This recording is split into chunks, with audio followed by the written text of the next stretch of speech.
Welcome back to Why Christ. We have a really special episode today. Our first episode of Why Christ, we outlined many of the things that somebody has to go through in order to determine truth, and especially in the religious realm. And I wanted to show you guys exactly how that looks on a personal level through my testimony in finding God.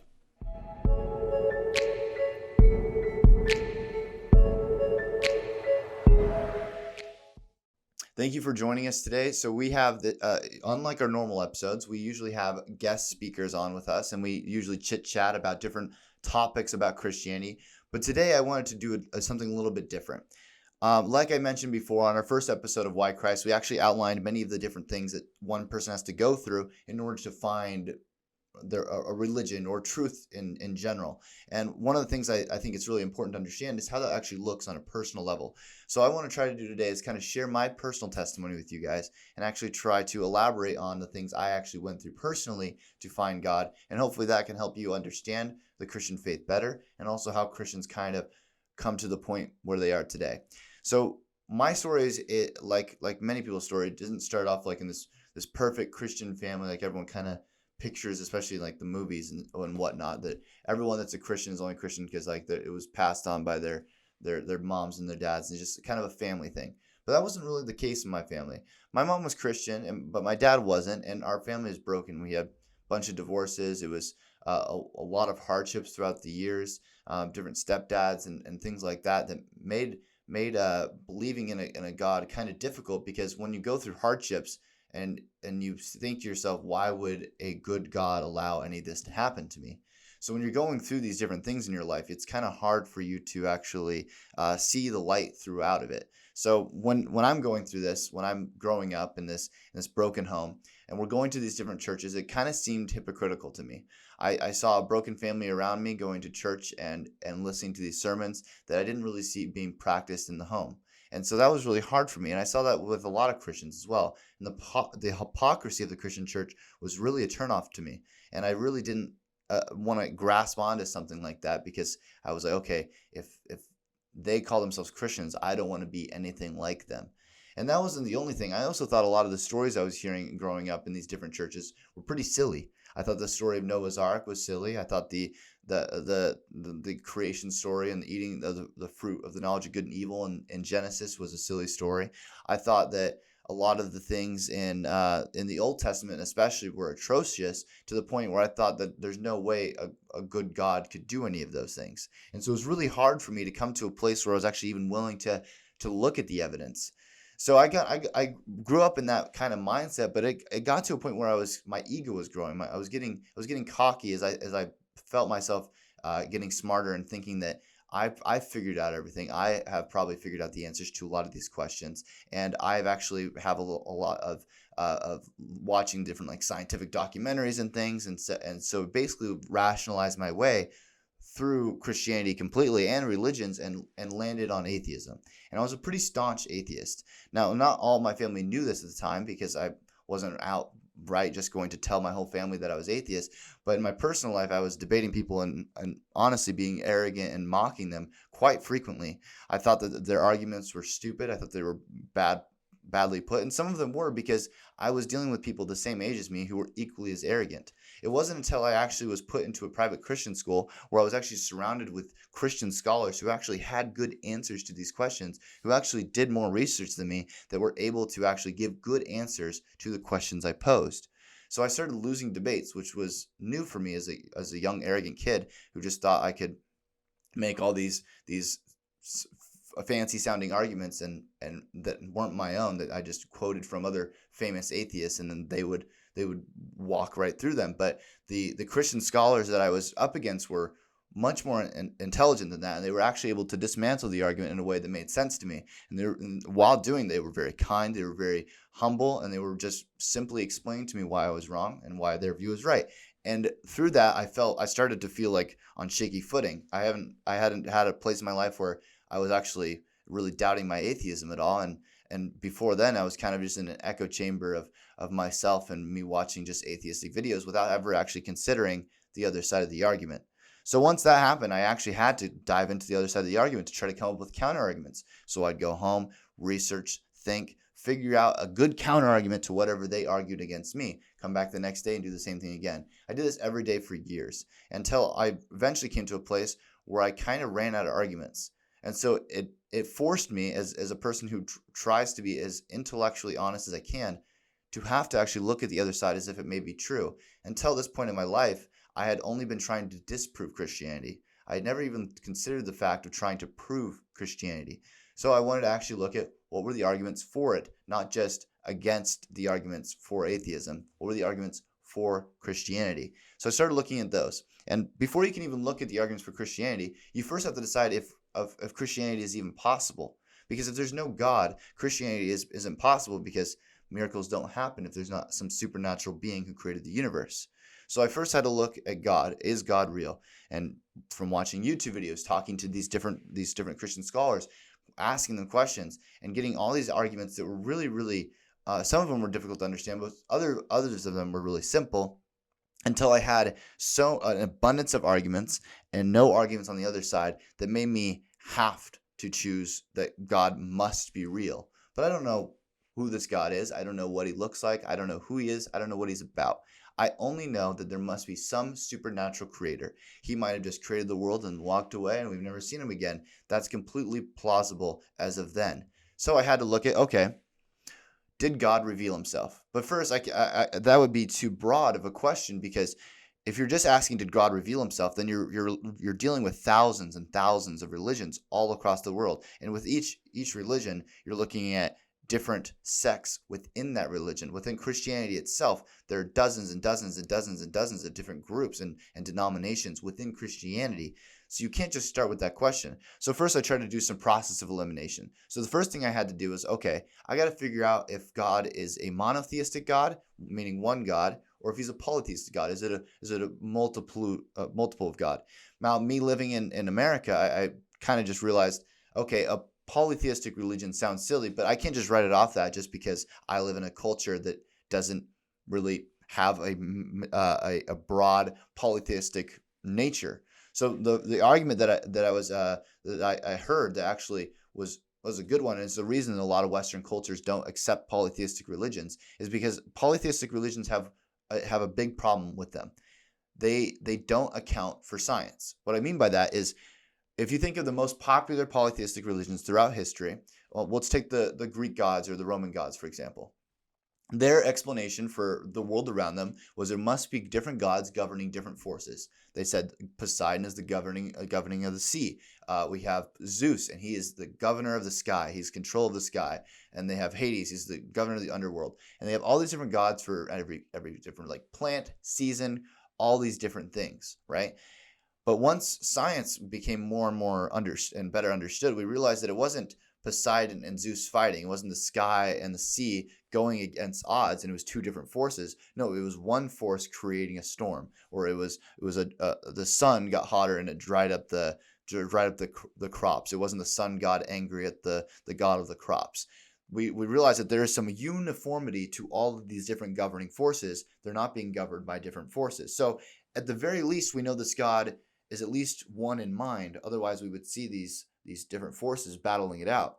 But in reality, they're all going together in one general force. We call these the laws of physics, the laws of nature, things like that. So they're all being governed by these same forces. So either God is one person or he's many people, but at least those many people all are in unison and in agreement on what they're actually after. And in that case, you're basically working with a monotheistic religion, because they're all the same God. They're all the same mindset. They're all working together for the same purpose. And at that point, you're really dealing with a monotheistic type religion. So that only leaves a few, because I wasn't going to look at every single monotheistic religion, for the sole reason that I thought that if God was to reveal himself to mankind, he was probably not going to do a bad job. He was probably going to reveal himself pretty clearly to a bunch of people. So that left a few options, right? First we have Judaism, which is the most common throughout world history, other than until Christianity comes along, of a monotheistic religion. So I first looked at Judaism because I thought that was a good foundation, because every other religion, every other major monotheistic religion is based off of Judaism itself. You have Judaism, and then on top of that, we find Christianity, and then branching off of that, we have the Church of Latter-day Saints and the Church of Islam. They're all based on the same fundamentals of Judaism. Now, they all have different interpretations. I'm not equating any of those religions, but they all do start with the basic understanding of the Old Testament. So I've started there. One of the greatest things you can actually look at to determine if something is true is find it if it's abnormally unique. For example, if you look at a culture and you look at the surrounding area and you see that all these different civilizations are all kind of operating the same way because they're the same culture. There's some that are a little more advanced than others, maybe culturally, maybe technologically, but they're all about the same area along. You can compare this to like Western culture today. All these Western cultures across the world, we're all about on the same footing, from Canada to the United States to Great Britain. We're all on the same footing, even though one might be a little bit above the rest. But when you looked at the Middle East, when you looked at Israel, ancient Israel was miles ahead of anything else in the time when it came to cultural reasoning, when it came to moral law, moral principles. If you actually compare Judaism law, and you might look at it and you say that's barbaric compared to what we have today. And in some places, that's absolutely true. But you have to compare it to the culture. You can't compare United States moral law to Judaism moral law in ancient Israel and just do a side-by-side comparison like that, because just like when you're teaching a child to have good manners, you can't just teach a toddler to automatically know all of the dining etiquette of eating at a fancy restaurant. No, you have to start off slow. You have to first teach him to even sit in his chair. Once he's willing to sit in his chair, then you got to teach him how to hold silverware. And you have to work through these different steps to teach this kid good manners and good discipline. The same is true with if for God teaching Israel how to be a civilized nation, but they were still light years ahead of anyone else in that area, and their code was based around rights and virtues, and not just around barbaric senses of revenge and gluttony and all these different like barbaric naturalistic impulses. Israel is based on a higher sense of virtue, which was completely unique at the time. So that's one part of it, but there's other parts too. For example, when you're looking at the Old Testament, when you're actually trying to match up these different documents, a lot of the things that in the Old Testament and some of the miracles as well actually have some archaeological and geographical findings. I mean, for example, if you're looking at the story of Moses saving the Israelites from Egypt and bringing them across the Red Sea, we today are finding that there's chariots and armor and weapons of an army that has been swallowed up by the Red Sea. And so we go under there and we look at all these different things, and we're finding a historical and archaeological evidence that backs up the claims made in the Old Testament. But putting all that aside, the biggest actual evidence of at least the monotheistic religions as being a way that God revealed himself to mankind is in the Gospels. Because in the story of Jesus is one of the most unique characters in human history, actually the most unique character in human history. And there's a bunch of things about Jesus that are historical that we can absolutely back up. And there's some things that we're not 100% sure on. And so those are the things that require some level of faith. But the historical evidence is damning in itself. If you look at the historical evidence of Jesus, first of all, he did exist. No historical evidence suggests that he didn't exist, that he was just a figment of imagination, that he was just created. He did exist. He was 100% a real guy who went around and did good deeds. And we have a lot of records of the things that he said and the things that he did. Now, if you just look at the claims of who he was, you basically are left with two options, because Jesus claimed to be God. He claimed to be the Son of Man, Son of God. He gave himself a bunch of different names that basically leave you two options. Either this guy is a crazy lunatic, or he is who he says he is. A lot of people like to write him off as, oh yeah, he was a good prophet, but he went too far when he said he was the Son of God. But if someone today came out and he walked around town and he did good deeds, but he was telling everyone that he was God, you would call that guy a crazy man. You wouldn't call him a good guy who just has some like weird thing with him being obsessed with God. No, you call him a lunatic. You'd be like, okay, that guy's crazy. He thinks he's God. Or what he's saying is true. Those are your only two options. So when you look at Jesus and you actually try to determine, okay, is he who he says he is? The best way to figure that out is, did Jesus die on the cross and stay dead?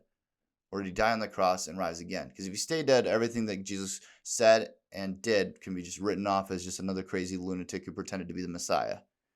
But what we find is, if you actually look at the evidence for the resurrection of Jesus, it's pretty damning. For one, we know for a fact that he did die on that cross. We know that for sure. We also know that he was put in a tomb, and then later that tomb was found empty, and there was many, many people that claimed to have seen Jesus after the fact he was resurrected. So that needs some sort of answer for that. When we have these set of facts in front of us, you need to have a good answer for what those facts happened if you're not going to accept that he resurrected.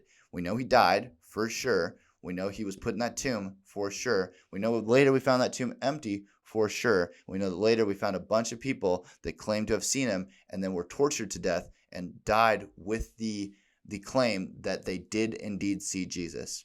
Now, what's really unique about that is it's not that people don't lie. Of course they do. But it's really, really rare for people to die for something they know is false. You can say that a secondhand person, like a Christian today, who just hears about these stories and believes them so well, if they die a martyr, that's understandable because he's believing in a lie. But what if you're the perpetrator of the lie? What if you created that lie that Jesus was resurrected? What if you're the creator of that lie? Why would you die for it? And not just one person, many, many people died claiming that they saw Jesus after he died. So how does that work? Is it just a bunch of people that are super committed to this lie that they're willing to be tortured and crucified and killed and martyred for this lie? That seems extreme to me, especially since that's never happened like ever in human history other than this one time. And also, how did a lot of this is based on the testimony of women, which in the time is actually really unique, because if you're going to make a lie, the last thing you want to do in that culture, in that time, is to actually make that lie based on the words of a woman, because in that culture, they didn't actually respect the words and the testimony of women. So if you're going to make this a really elaborate lie, that you started off on the wrong footing. But a lot of the original basis of these claims, that some of the first people that actually saw the empty tomb were women. So that's really unique as well in this story. And a lot of these unique traits are really important. So back to the testimony. I've came to the conclusion that there is a God. There must be a God. I've came to the conclusion that he must be some sort of monotheistic God. I came to the conclusion that he revealed himself through the Old and New Testament. So that leaves me with basically three options at that point, okay? Either it's Christianity. I got to figure out which type of Christianity it is. Or that leaves me with Islam. Maybe the Quran's true, and maybe the Book of Mormon's true, and then that would be the Church of Jesus Christ of Latter-day Saints. So I had to decide between these three options, because once I discovered that Jesus was who he said he was, that wrote off Judaism, because Judaism doesn't accept that Jesus was the Messiah. They're still currently waiting for their Messiah. So when I looked at the Book of Mormon and I looked at the Quran, they have a lot of fallacies in them that I can't write off as truth. I don't think that either of those texts actually can be written as the word of God. I don't think they can be held as true prophecies or written by true prophets. But we will be talking about that more in depth on later episodes. But for now, for my personal testimony, I came to the conclusion that okay, there is a God, and he revealed himself through mankind, through prophets, and they wrote it down in this Old and New Testament. And so I knew that there must be some truth to Christianity. I didn't know all the different doctrines. I didn't know the theology of it. I just knew that Jesus was not a lunatic. He was who he said he was. He did die and resurrect. I knew that there was a God that was able to make that happen. And I knew he wanted something to do with me. But I didn't really know what. I didn't know what I was going to do with this knowledge. I didn't know how I was going to actually pursue it. So with those basic facts in mind, I just started asking more and more questions. I tried to understand Christianity, because a lot of Christianity was really confusing to me. It angered me. I thought a lot of the doctrines of Christianity were atrocious. I hated the idea of eternal torment in hell. I hated the idea that the traditional view of sin in Christian faith. I hated a lot of the Christian doctrine, especially when it came to salvation, how I was going to be saved, but maybe not my dad, and these different people in my life that I love dearly that may not be saved. These were a lot of questions that I had to work through my entire life, and I'm still working through today. That's why my testimony is not finished, and no one's truly is until the day they die. But my testimony to you right now is that I believe that there is a God. I believe that he revealed himself through mankind, through prophets, and he came to earth as the man Jesus Christ to die on the cross for your sins so you can go to heaven. I don't have all the answers to all the theological questions that arise from those statements, but I'm still pursuing them. And that's what every good Christian should do. That's what every good Christian needs to do in order to actually have a good, solid foundation for their faith.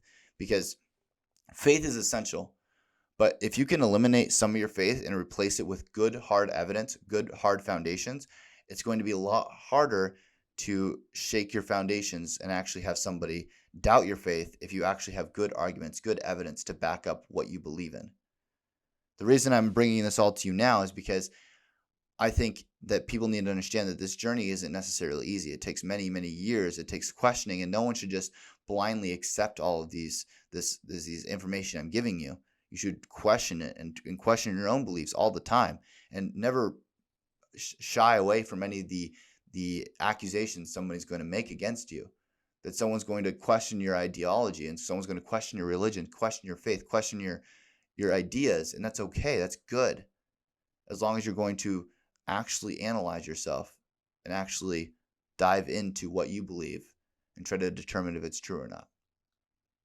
But that's all I have for today. I wanted to share my testimony with you, but on later episodes of Why Christ, we're going to have the Debunk series as well, where I'm going to be discussing why I believe that the Church of Latter-day Saints is not the Word of God, and why I believe that the Quran and the Church of Islam is not the Word of God either.